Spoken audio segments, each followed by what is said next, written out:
In this recorded lecture on non-Hodgkin lymphoma, we will first very briefly review the lymphatic system and immunity, the origin of the different types of blood cells, the pathophysiology of cancer and the classification of hematology malignancies. Once we understand what lymphoma is, we will focus on non-Hodgkin lymphoma, exploring its key features, the signs, symptoms and complications, risk factors, diagnosis, prognosis, subtypes and staging.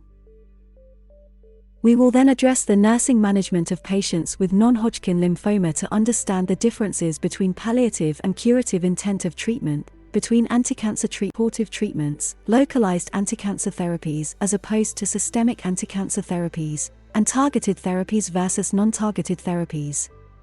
And we will identify the multiple dimensions and services involved in a holistic, compassionate, person-centered approach to cancer care.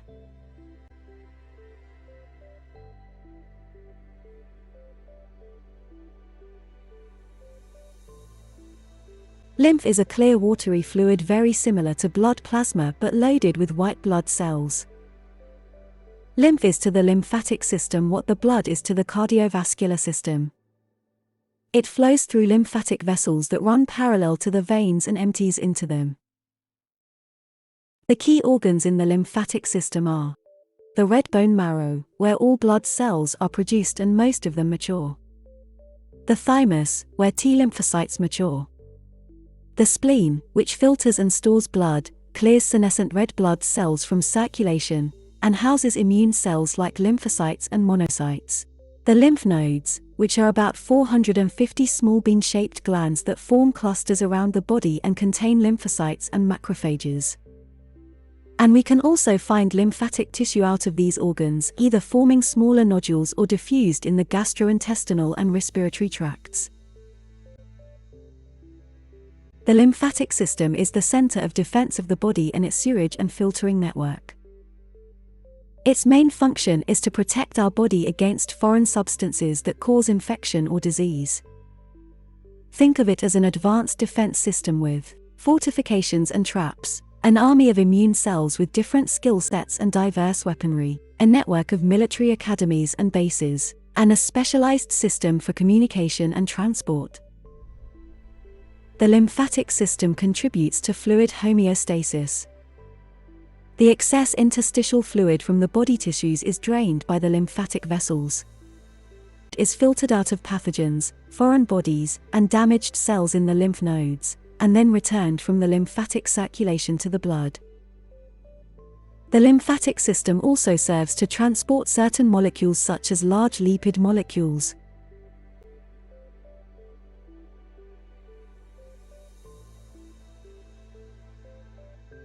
The body has a triple line of defense against infection and disease. Innate immunity is the body's first and second line of defense. This can be considered the body's immune response by default. We are born with it, and it is part of our genetic code. Innate immunity includes the physical, chemical, and anatomical barriers in the skin and in the gastrointestinal, urogenital, and respiratory tracts. It also includes certain proteins such as complement proteins and cytokines, and involves phagocytes and natural killer cells. Examples of innate response mechanisms are coughing, sneezing, the protective action of gastric acid, or the inflammatory response. The third line of defense is called adaptive immunity, and involves B and T lymphocytes. This line of defense takes time to activate, about 5 to 6 days, but it is much more potent. Think of the innate response as the infantry, rapid foot soldiers, and think of the adaptive response as the cavalry, the tanks in modern warfare. But the body does not send any random cavalry unit to the war zone. It deploys a special unit that has previous experience fighting this specific enemy, and knows how to attack its most vulnerable points to defeat it. We are not born with adaptive immunity. Adaptive immunity is developed in response to very specific threats. An example is the immunological memory that protects us against a strain of the influenza virus after having experienced this virus or as the effect of vaccination.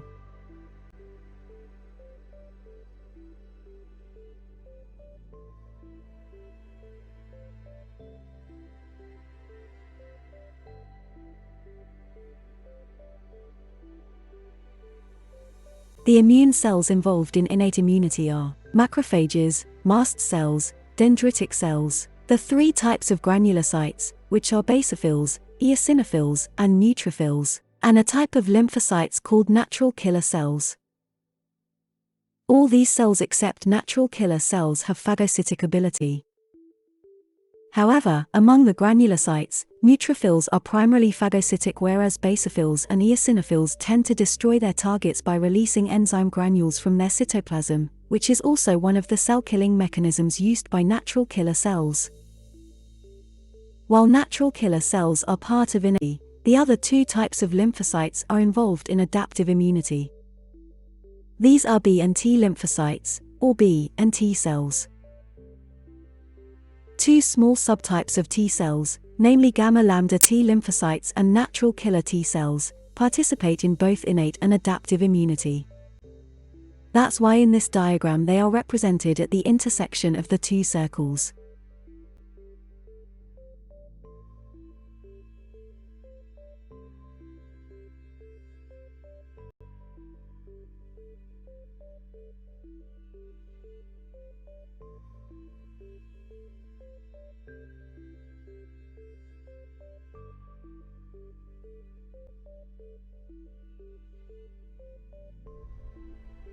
A lymph node is enclosed in a fibrous capsule.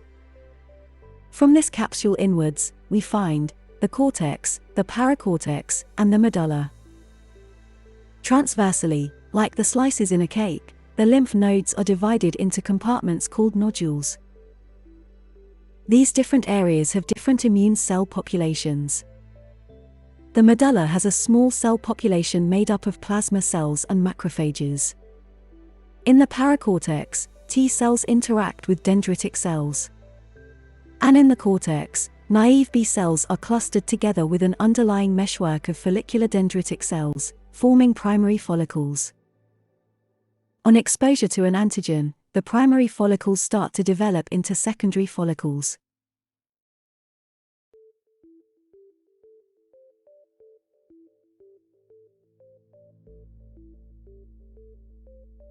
After exposure to an antigen, the B cells in the primary follicles proliferate rapidly, forming germinal centers. In this process, the primary follicle cells are pushed to the periphery of the germinal centers, forming a mantle zone, which also contains some memory B cells. Being able to appreciate the different areas in the lymph nodes, and in the follicles within, will help us better understand the multiple subtypes of non-Hodgkin lymphoma.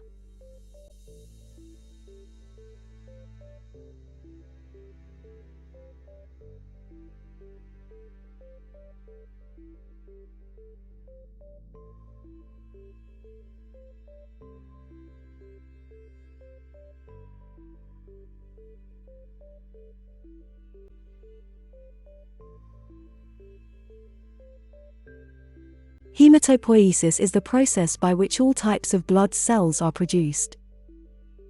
This takes place in the red bone marrow, which is the tissue in the spongy area of bones like the pelvis, the sternum, and the expanded rounded ends or epiphysis of long bones.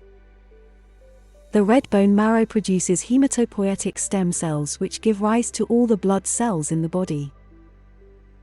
Haematopoietic stem cells have two unique features. First, they are multipotent. They can give rise to any type of blood cell. And, second, they have the ability of self-renewal. When a haematopoietic stem cell divides, one of the daughter cells differentiates, and the other remains as a stem cell to maintain the pool of stem cells in the bone marrow. Differentiation is a multi-step process in which the haematopoietic stem cell first gives rise to either a myeloid progenitor cell or a lymphoid progenitor cell.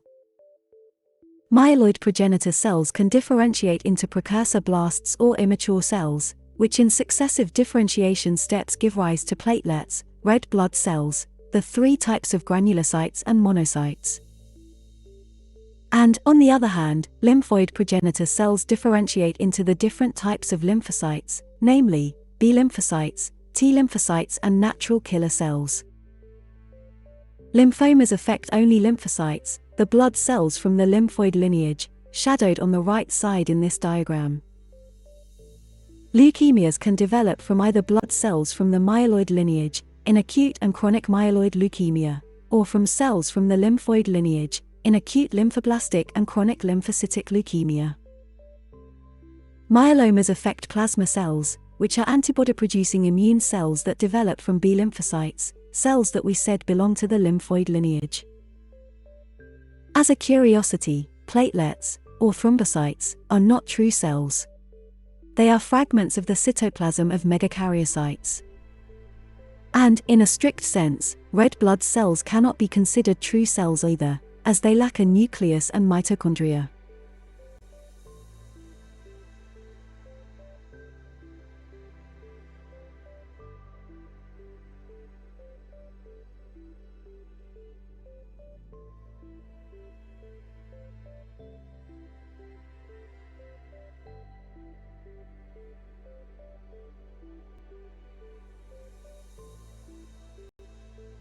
Blood cells can be classified into three big categories. First, erythrocytes or red blood cells, which are anatomically optimized to transport oxygen and carbonic dioxide. Second, thrombocytes or platelets, which are essential for blood clotting. And third, leukocytes or white blood cells, which are involved in the body's response to infection and disease. Leukocytes, in turn, divide into granulocytes and agranulocytes. Granulocytes have small granules in their cytoplasm that contain enzymes to help in the body's defense. There are three types of granulocytes, namely, basophils, eosinophils, and neutrophils. Neutrophils are the most numerous leukocytes, accounting for 60 to 70% of all white blood cells. Agranulocytes include monocytes and lymphocytes. Lymphocytes are the only blood cells from a lymphoid precursor. They have a large nucleus and represent 25 to 35% of all white blood cells.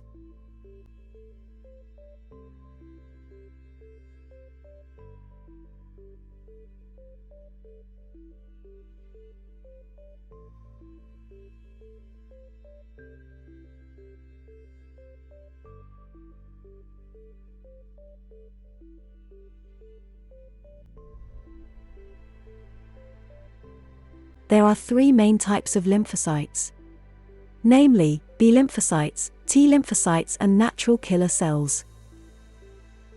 B lymphocytes start to mature in the bone marrow, and are responsible for the humoral response of adaptive immunity. In the presence of a new antigen, mature but inactive B cells, called naive B cells, get activated and differentiate into either plasma cells or memory B cells.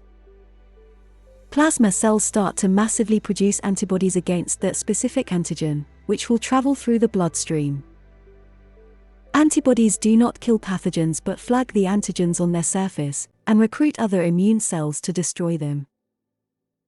Unlike plasma cells, which are generally short-lived, memory B cells can survive dormant for decades until they re-encounter the specific antigen. Then, they rapidly transform into plasma cells, giving a much faster and more powerful response than on the first exposure. T lymphocytes are the only lymphocytes that do not start maturation in the bone marrow. T cells mature in the thymus. When they encounter an antigen presented to them by other immune cells, like B cells, macrophages, or dendritic cells, they activate and differentiate into either T helper cells or cytotoxic T cells. T helper cells release cytokines to activate other immune cells like cytotoxic T cells and B cells. Activated cytotoxic T cells release cytotoxic granules to destroy virus-infected cells and cancer cells. Natural killer cells are large granular lymphocytes. They are part of innate immunity. They are the first responders of our immune system and do not require activation to start releasing their cytotoxic granules to destroy pathogens and cancer cells. Natural killer cells also release cytokines that help activate other immune cells.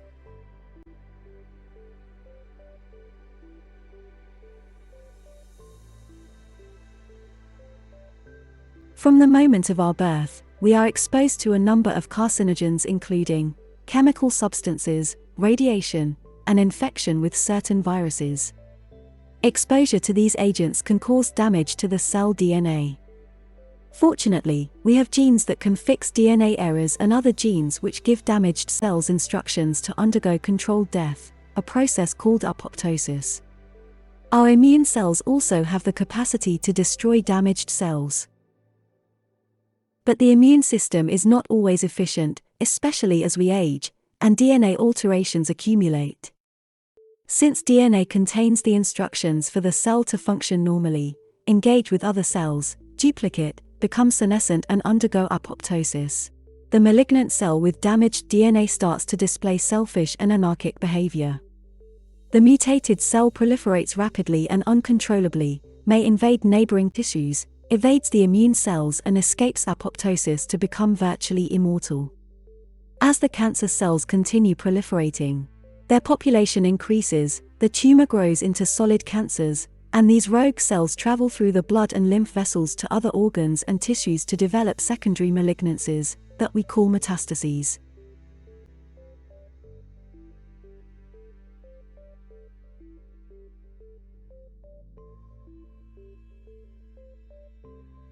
From a functional perspective, normal cells divide in an organized manner, undergo apoptosis after about 30 to 80 divisions, or if damaged beyond repair, do not invade other cells and tissues and do not move about freely in the body. They love oxygen, prefer an alkaline environment and can trigger the formation of new blood vessels from existing ones during the repair and healing process. This is called angiogenesis. In contrast, cancer cells divide out of control, evade apoptosis, invade other cells and tissues, and are able to move about freely via the bloodstream and lymphatic system. They have a craving for sugar, a disdain for oxygen and a preference for an acidic environment. Cancer cells have also the ability to hide from immune cells, trigger angiogenesis to ensure their own supply of nutrients, and recruit and exploit normal cells.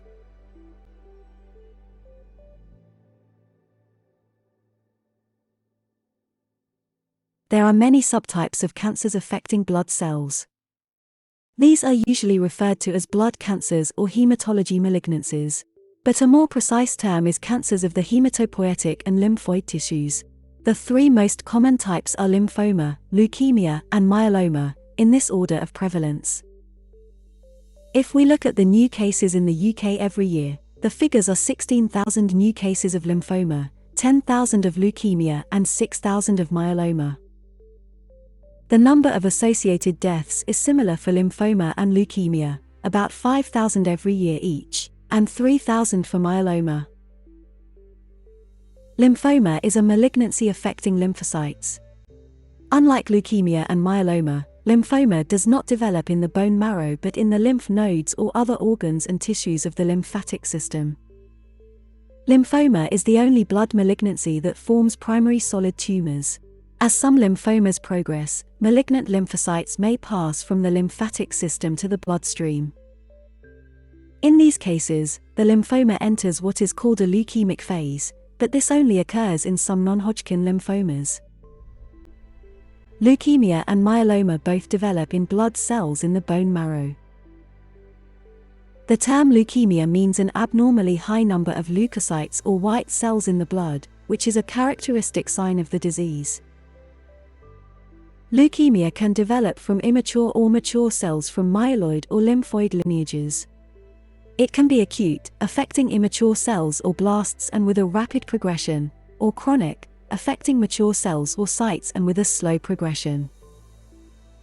Based on this, the four main types are acute myeloid leukemia, chronic myeloid leukemia, acute lymphoblastic leukemia, and chronic lymphocytic leukemia.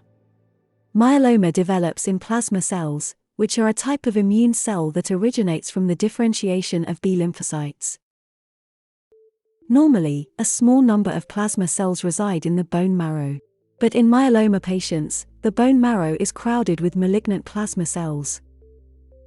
These cells cause painful lesions in the bones that appear as holes in an X-ray. The disease is called multiple myeloma because more than 90% of diagnosed people have multiple bone lesions. Myeloproliferative neoplasms and myelodysplastic syndromes are two groups of rare blood disorders that also develop in the bone marrow. In myeloproliferative neoplasms, the bone marrow overproduces one or more types of myeloid blood cells. This results in the blood becoming overcrowded with these cells, which can be either red cells, myeloid white cells, platelets, or a combination of them. In myelodysplastic syndromes, or myelodysplasias, the bone marrow fails to produce mature healthy cells. This failure of the immature cells or blasts to mature leads to cytopenias, which mean abnormally low levels of one or more types of blood cells in the blood.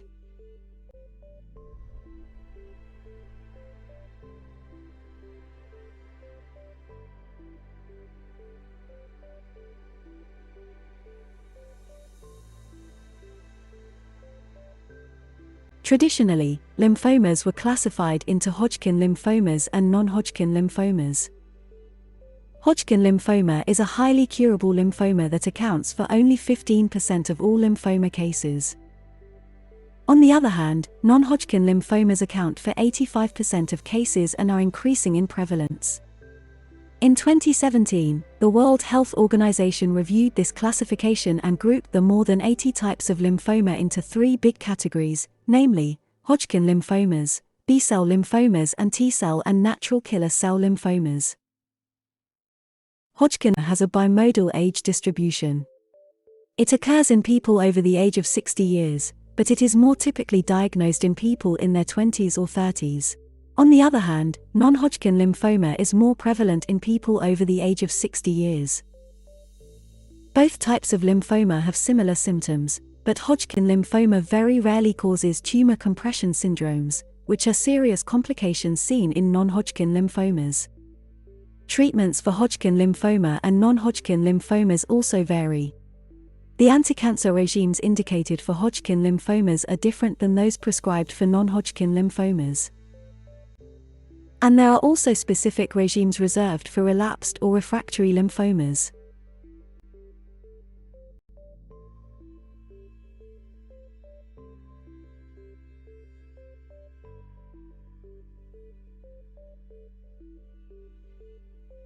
A lymph node biopsy can reveal if a lymphoma is of the Hodgkin or non-Hodgkin type. Under light microscope, a specimen obtained from Hodgkin lymphoma shows very characteristic large multinucleated lymphocytes called Reed-Steenberg cells, which are the hallmark of Hodgkin lymphoma. Under microscope, Reed-Steenberg cells with a bilobed nucleus resemble an owl's eyes. Hodgkin lymphomas cells proliferate in a more orderly manner. The fact that they spread contiguously within the lymph node largely limits the possible complications. In contrast, non-Hodgkin lymphomas may spread to distant organs and tissues, causing serious complications such as inflammation of the liver and spleen, compression of organs, or leukemia when the malignant lymphocytes flow in the blood.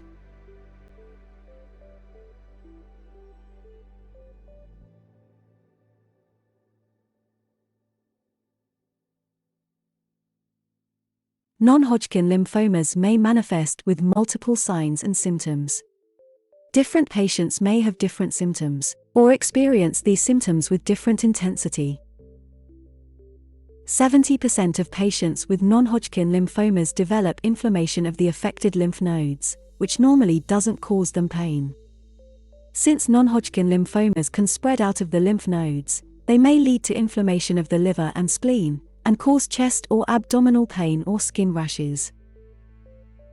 We already mentioned that some of the complications of non-Hodgkin lymphomas, that rarely occur in Hodgkin lymphomas, are compression syndromes. Compression of the vena cava, the gastrointestinal tract, or the spinal cord are very serious complications that can even be life-threatening.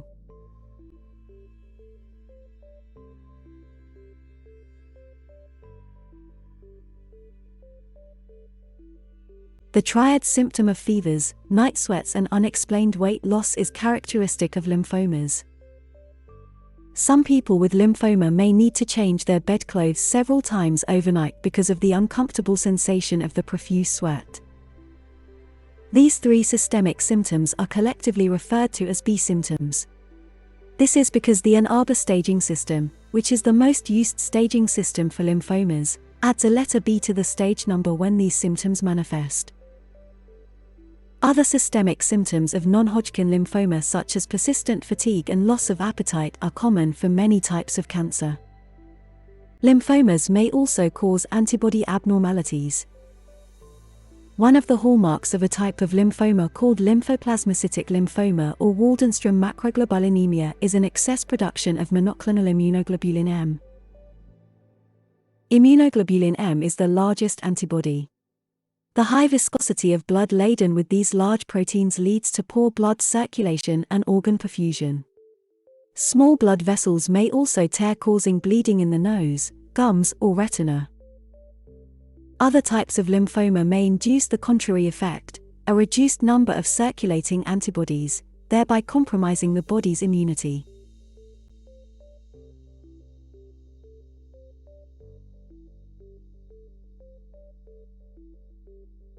The potential complications of non-Hodgkin lymphoma are multiple and depend on which organs are affected by the malignancy.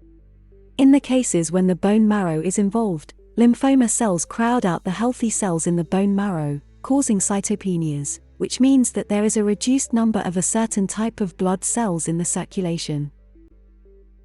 Cytopenias include anemia, when there is an insufficient number of red cells and hemoglobin in blood, neutropenia, which poses an increased vulnerability to infections, and thrombocytopenia, which results in an increased risk of external and internal bleeding.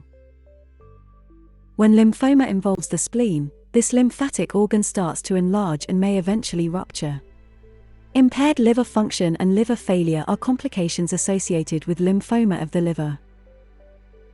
Primary or secondary lymphomas involving the central nervous system may cause neurological complications including pain, especially when the tumor compresses the spinal cord. A serious complication of lymphomas and other cancers is known as tumor lysis syndrome. When cells die at a high rate, either spontaneously or as a result of anticancer treatment, the contents of their nuclei are released into the bloodstream. This causes an excess of uric acid circulating in blood plasma and mineral disturbances such as excess potassium and phosphorus, and low calcium. If these imbalances, which are toxic to the body, are not timely corrected, they may lead to renal failure, cardiac arrhythmias, seizures, and even death due to multi-organ failure. For this reason, tumor lysis syndrome is an emergency situation and the patients who do not respond to treatment need to be urgently transferred to intensive care. As non-Hodgkin lymphoma progresses, lymphoma cells start to detach from the primary tumor. The malignant cells use the blood and lymphatic circulation to travel to distant organs and tissues, where they continue duplicating and initiate the formation of secondary tumors. In the heart, lymphoma can cause tamponade, pericardial effusions, and other cardiac problems. If lymphoma spreads to the lung pleurae, it can manifest in pleural effusions. Lymphoma metastasis in the mediastinum may compress the airways or the superior vena cava, which are both serious complications. And if the secondary tumor compresses the gastrointestinal tract, it can cause obstruction, perforation, and bleeding.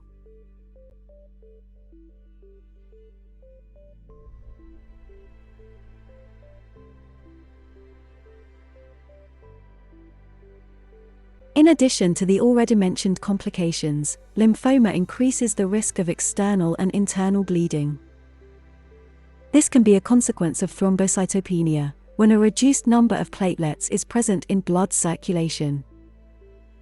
But bleeding can also be secondary to disseminated intravascular coagulation, which is a serious complication in which the proteins that control blood clotting become overactive.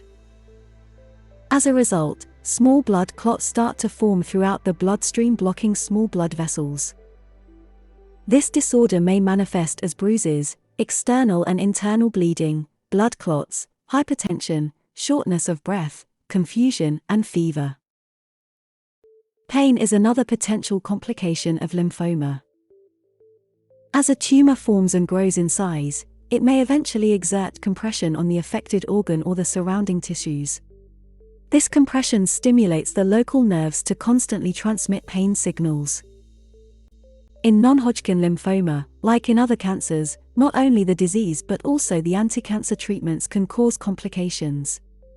For example, cytopenias can be caused by lymphoma cells crowding out healthy cells in the bone marrow and also by the myelosuppressive effect of chemotherapy drugs. Another common complication of chemotherapy is mucositis, which may develop at any point of the gastrointestinal tract and cause a range of symptoms. From mouth ulcers, which make it painful to eat and drink, to persistent diarrhea, when the intestinal mucosa becomes irritated. It has already been mentioned that tumor lysis syndrome can be caused spontaneously by the disease, but it can also be induced by the cell-killing efficacy of the anticancer treatment. Finally, there is strong evidence that patients receiving chemotherapy and radiotherapy are at an increased risk of developing secondary malignancies. These secondary cancers may be latent for some years before they manifest and are diagnosed. However, it has not yet been established if these therapies are the cause of the development of secondary cancers. Another plausible explanation is that patients with lymphoma have an increased susceptibility to developing secondary malignancies regardless of the treatments received.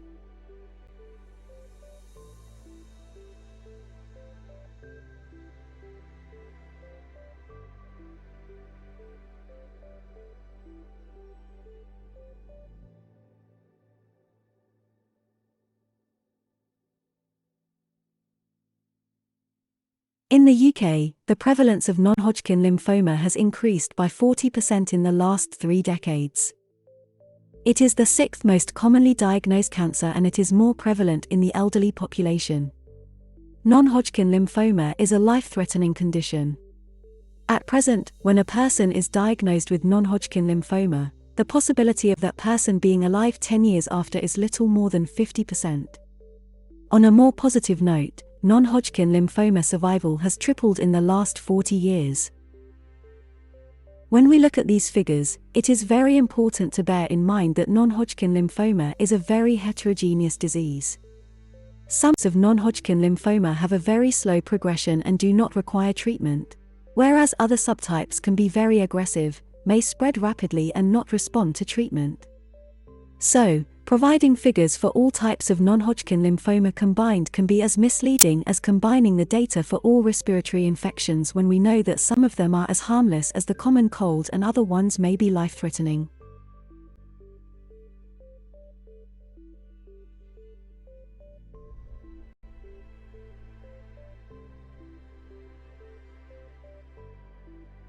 There is not a known definite cause of lymphoma, but we know a number of factors that may increase the risk of developing this cancer. It was already mentioned that the risk of being diagnosed with lymphoma increases as we age. Certain factors relating to our environment and lifestyle are known to be associated with many types of cancer including lymphoma. These factors include smoking, obesity, or exposure to certain pollutants and forms of radiation. However, it is estimated that only 3% of non-Hodgkin lymphoma cases have preventable causes. Disturbances in our immunity can lead to lymphoma. The risk of developing non-Hodgkin lymphoma is increased when immunity is either defective or overstimulated. For this reason, the population at higher risk of developing this cancer are: on the one hand, individuals who are immunocompromised, for example, people who are HIV positive, and those receiving treatment with immunosuppressants such as organ transplant patients. And, on the other hand, people with overstimulated immunity like individuals with autoimmune diseases and those infected with certain viruses that are known to overstimulate the immune response. Non-Hodgkin lymphoma has been associated with certain viruses such as Epstein-Barr virus or herpes virus type 8, the virus that causes Kaposi's sarcoma. But it is estimated that only 3% of non-Hodgkin lymphoma cases are caused by infections. Finally, receiving chemotherapy or radiotherapy has been associated with an increased risk of developing lymphoma. We already mentioned that this does not necessarily mean that these therapies cause lymphoma. Chemotherapy and radiotherapy are aggressive treatments typically reserved for patients with primary cancers, and these individuals already have an increased susceptibility to developing secondary cancers.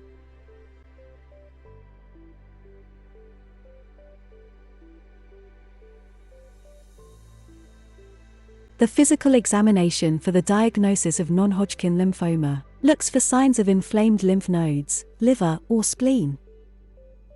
Lymph node biopsy is probably the most important diagnostic test and involves obtaining a specimen of lymphatic tissue from the lymph node. Blood tests should include tumor markers and lactate dehydrogenase, an inflammatory marker that is typically elevated in lymphoma. Imaging tests like ultrasound, computerized tomography, positron emission tomography or magnetic resonance imaging scans can help to confirm or rule out changes in the lymph nodes, the spleen, the liver, or other organs. Bone marrow aspiration and biopsy are part of the gold standard for the diagnosis of other hematology malignancies because those cancers develop in cells in the bone marrow. But in the case of lymphoma, where the disease develops in the lymph nodes, these diagnostic procedures are only performed to rule out that the disease has spread from the lymph nodes to the bone marrow. Similarly, lumbar puncture is only performed to confirm or rule out that the lymphoma has spread to the central nervous system. There is an aggressive form of non-Hodgkin lymphoma called primary central nervous system lymphoma that develops in lymphocytes in the lymphatic tissue of the brain or the spinal cord.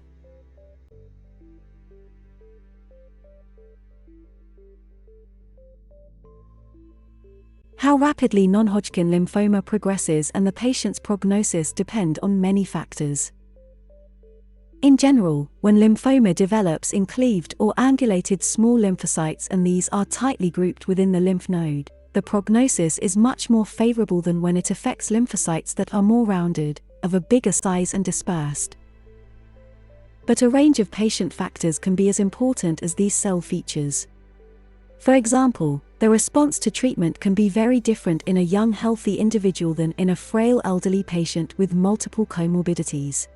And it is also possible that this elderly patient is not fit to benefit from certain treatments.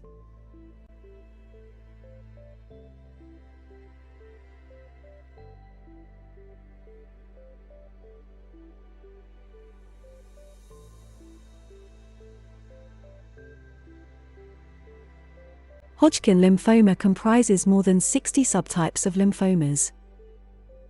40% of these lymphomas have a very slow progression. These are called indolent or low-grade lymphomas. The most common subtype is follicular lymphoma, which accounts for 22% of all non-Hodgkin lymphomas.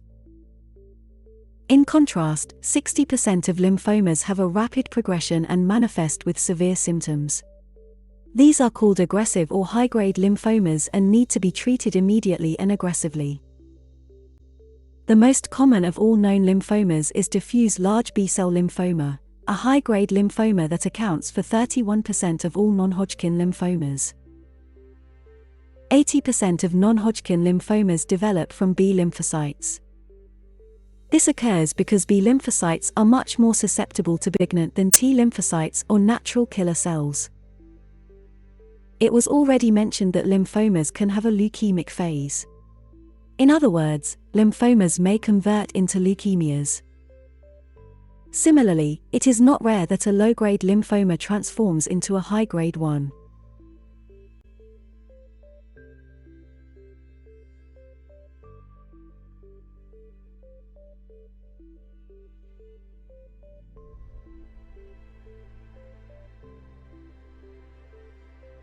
Some lymphoma subtypes are known to develop in specific areas of the lymph nodes. Anaplastic large cell lymphoma is a rare high-grade subtype of T-cell lymphoma that develops in the subcapsular sinus, which is the area between the fibrous capsule and the cortex. It was already mentioned that the paracortex is mainly populated by T lymphocytes and dendritic cells. Peripheral T-cell lymphoma or PTCL and cutaneous T-cell lymphoma or CTCL develop in this area. PTCL is a high-grade lymphoma, whereas CTCL is a low-grade subtype. Waldenstrom macroglobulinemia and chronic lymphocytic leukemia small cell lymphocytic lymphoma are two subtypes of lymphoma that develop in the medulla, which is the innermost area of the lymph node. Multiple subtypes of B-cell lymphoma develop in the secondary follicles within the cortex. Marginal zone lymphoma is a low-grade lymphoma that develops in the marginal or outermost zone of the follicle. Mantle cell lymphoma under a microscope looks like a low-grade lymphoma, but it often grows rapidly. For this reason, it is generally considered a high-grade or aggressive subtype. This lymphoma develops in the mantle zone of the follicle, which is the outer ring surrounding the germinal zone.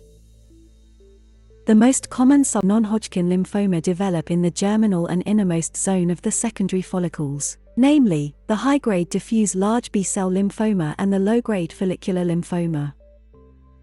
Burkitt's lymphoma is a less common aggressive lymphoma that also develops in the germinal zone and is associated with Epstein-Barr virus, HIV, and certain chromosomal translocations.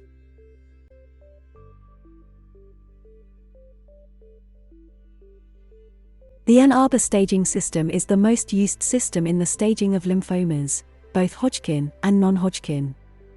This staging system differentiates for stages in lymphoma progression, from stage 1 for incipient lymphomas to stage 4, for advanced ones.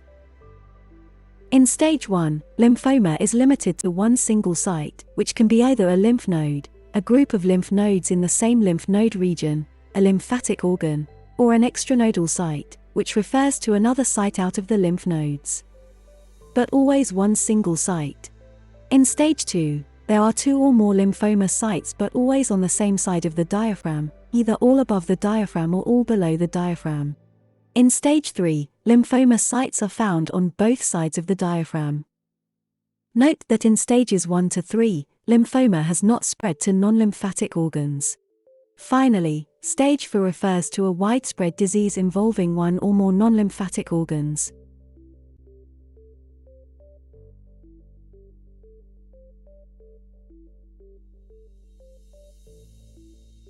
Some letters are used at the end of the stage numbers to provide additional information.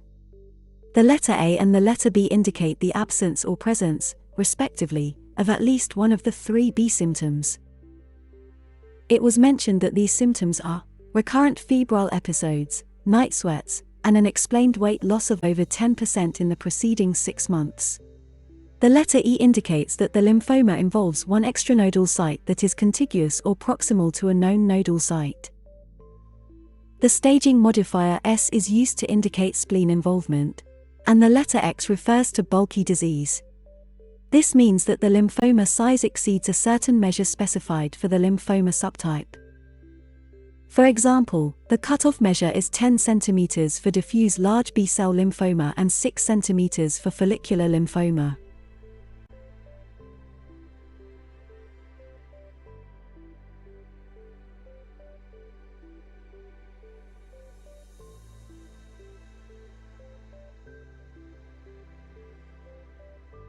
In the management of non-Hodgkin lymphoma as in other malignancies, the choice of treatment depends on multiple factors relating to the disease and the patient. The disease-related factors are lymphoma features such as: first, grade and subtype, which indicates the type of cells affected, the area where the lymphoma has developed, and the expected speed of progression. Second, stage, which indicates how advanced the lymphoma is in its progression. And third, whether or not the disease is relapsed or refractory.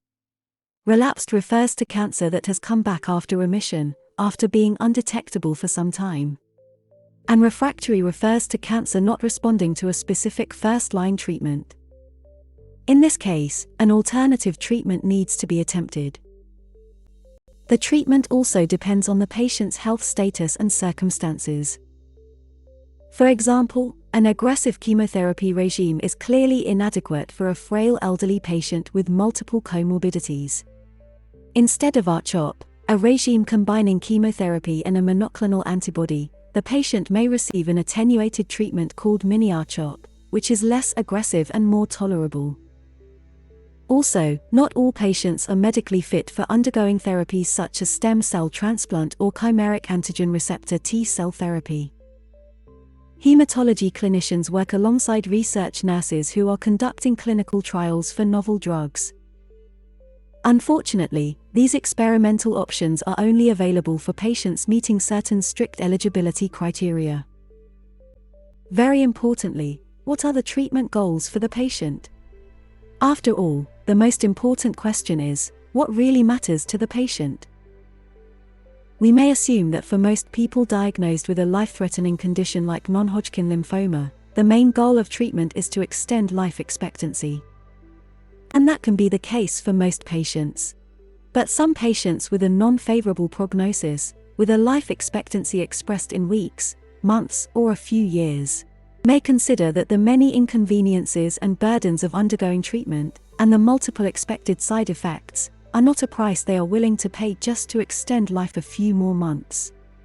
The care priorities for these patients may be being free of symptoms, and maintaining their comfort and independence as much as possible. When the disease is very advanced and deemed incurable, some treatment options may help relieve the symptoms or reduce the tumor load. This is called palliative intent of treatment, as opposed to curative intent. Lymphoma patients and, in general, all patients treated for cancer, receive two types of treatment. On the one hand, anticancer treatment directed against the cancer cells. And on the other hand, supportive treatments to prevent or treat the symptoms and complications of cancer, and to prevent or treat the multiple toxicities of the anticancer therapies. In some lymphomas with slow progression, the clinical indication is referred to as watch and wait. Instead of actively treating the lymphoma, the patient is monitored regularly until symptoms or signs arise that indicate the need for commencing treatment.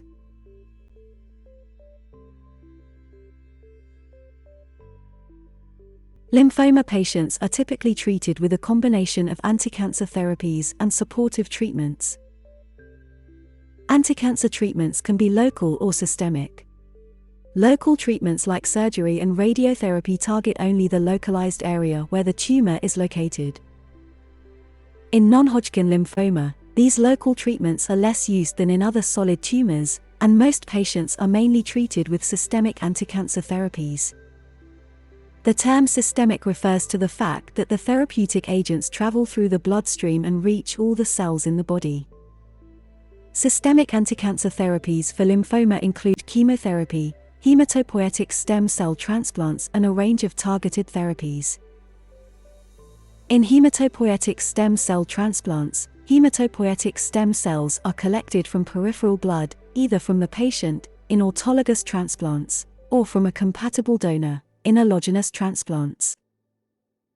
The obtained stem cells are cryopreserved while the patient receives a conditioning or preparatory treatment with high-dose chemotherapy.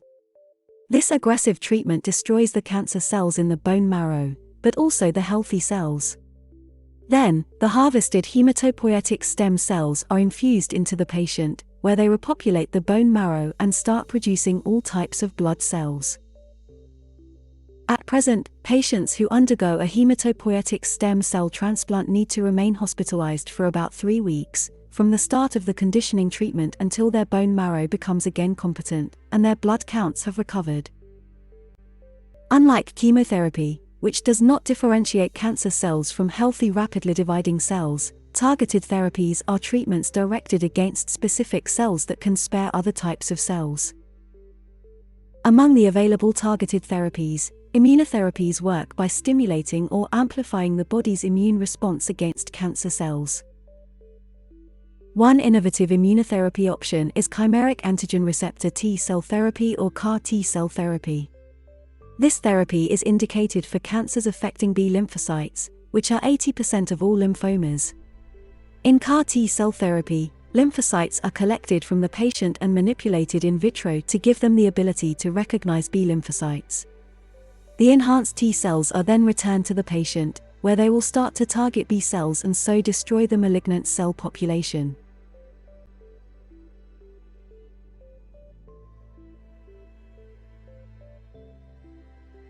The anticancer treatment needs to be complemented with a supportive treatment that is adequate to prevent or treat the symptoms and complications of cancer, as well as the toxicities, adverse effects, and complications of the anticancer therapies. Depending on the area affected by the lymphoma, some patients may experience pain, especially if the lymphoma is compressing the spinal cord or a certain organ. These patients may require strong opioids like morphine or oxycodone, which may be administered as oral medication, injections, or subcutaneous continuous infusion. Analgesia can also be delivered by transdermal patches that slowly release fentanyl or lidocaine. Nausea and vomiting are known adverse effects of chemotherapy. Antiemetic medications such as metoclopramide, cyclizine, ondansetron, or granisetron can help with these symptoms. Certain psychotropic drugs like lorazepam, prochlorperazine, haloperidol, or levomipramazine are also used for their known antiemetic effect. In cases of acute nausea, the patient may have the antiemetic drug delivered as a continuous subcutaneous infusion. Cancer cells are more vulnerable to chemotherapy drugs because they divide and proliferate rapidly, having no time to repair DNA damage. But these cytotoxic agents lack the ability to discriminate cancer cells from healthy fast-dividing cells such as blood cells, cells in the gastrointestinal tract, or hair follicle cells. The destruction of cells in the gastrointestinal tract can cause mucositis at any point of it, from the mouth to the intestines. To prevent this, patients receiving chemotherapy are advised to use sodium bicarbonate and benzidamine mouthwashes, and are prescribed stomach protectors such as omeprazole, lansoprazole, or esomeprazole. Abnormally low counts of one type of blood cells or cytopenia can be caused either by chemotherapy killing the rapidly dividing blood cells, or by the body not producing sufficient blood cells when the bone marrow becomes incompetent. The latter may be an effect of high-dose chemotherapy before haematopoietic stem cell transplants. And it can also occur in lymphomas with bone marrow involvement where the lymphoma cells crowd out healthy cells in the bone marrow. If the number of red blood cells drops, the body organs and tissues become poorly oxygenated, and the anemic patient may feel fatigued and extenuated. In these cases, the patient is transfused red blood cells or administered erythropoietin or EPO, a hormone that stimulates the production of these blood cells. Thrombocytopenia refers to an abnormally low count of platelets. This increases the risk of external and internal bleeding. Patients may develop bruises or start to bleed from the nose, but think how serious a brain hemorrhage can be. Transfusions of platelets are prescribed to prevent hemorrhagic events. And sometimes, the administration of tranexamic acid, an agent that prevents or stops bleeding, is also required. In cases of neutropenia, an abnormally low count of neutrophils, the body's immunity is seriously compromised.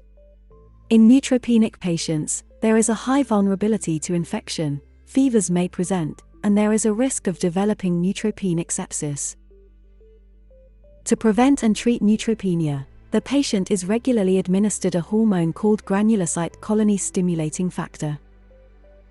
Prophylactic antibiotics like cotrimoxazole, ciprofloxacin, or acyclovir are also often prescribed to prevent infection.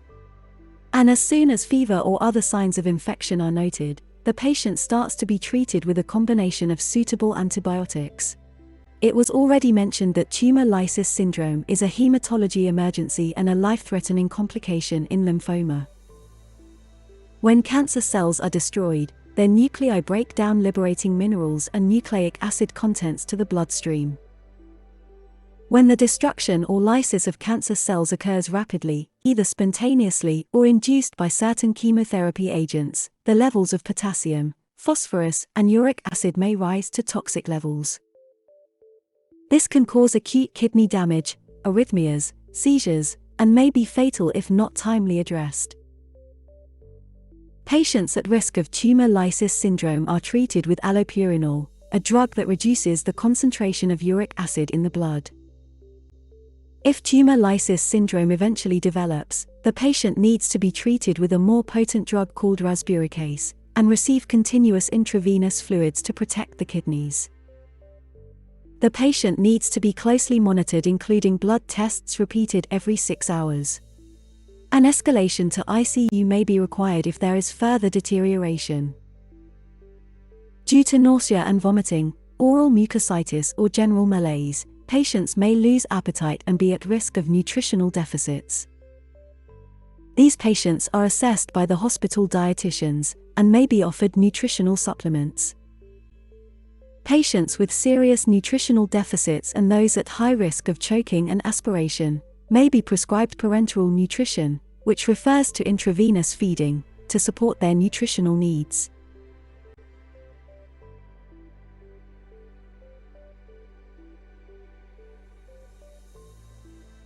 The needs of people with lymphoma are not limited to fighting cancer and alleviating the most obvious physical symptoms. Patients may have lots of questions about their condition and the treatment, questions that nurses and medical staff can help to answer.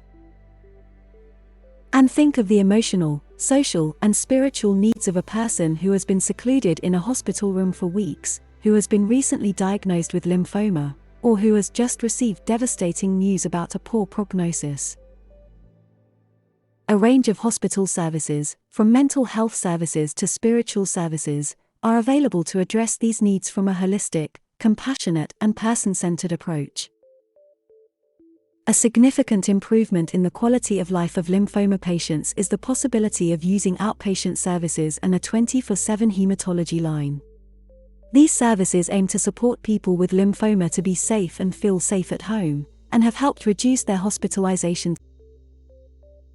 It is worth mentioning that some non-profit organizations work alongside clinical healthcare professionals to offer invaluable additional services. The wide range of available services includes legal and financial advice, peer support, and multiple courses and workshops.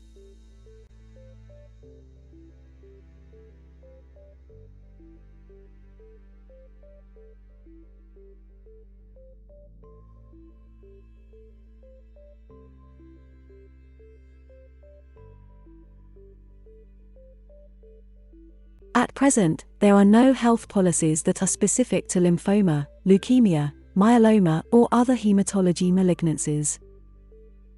However, here there is a list of Scottish national policies relating to cancer prevention, and concerned with the delivery of services for cancer patients and cancer survivors. The World Health Organization has also developed policy documents regarding cancer prevention and the delivery of cancer services.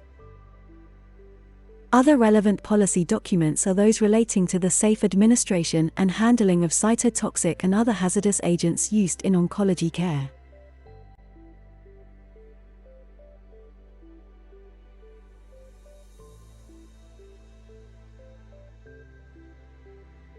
We have finally reached the end of this lecture. It is time now to recapitulate the most salient points that are worth to remember. Lymphoma is a type of cancer affecting the lymphocytes in the lymphatic system. Unlike leukemia and myeloma, lymphoma is a solid tumor. Unlike leukemia and myeloma, lymphoma does not primarily develop in the bone marrow but in the lymph nodes. In the UK, non-Hodgkin lymphoma is the 6th most common cancer and the 11th most common cause of cancer mortality. There are more than 60 subtypes of non-Hodgkin lymphoma, which are grouped into indolent or low-grade, with slow progression, and aggressive or high-grade, with rapid progression. Indolent lymphomas may transform into aggressive lymphomas, and non-Hodgkin lymphomas may have a leukemic phase. In the management of lymphoma patients, the intent of treatment can be curative or palliative. The treatment typically combines anticancer therapies and a range of supportive treatments. And the strategy indicated for some low-grade lymphomas is watch and wait. There are multiple anticancer treatment options currently available for non-Hodgkin lymphoma. These include chemotherapy, monoclonal antibodies, haematopoietic stem cell transplants, CAR T-cell therapy and, in some cases, radiotherapy. Clinicians caring for lymphoma patients must be conscious that being faced with this life-threatening condition, along with the high demands and multiple side effects of treatment, and the recurrent and long hospitalizations, have a colossal impact on the person's emotional, social, and spiritual health. For this reason, the holistic, person-centered, compassionate approach pursued in contemporary cancer care is fundamental in the management of lymphoma patients.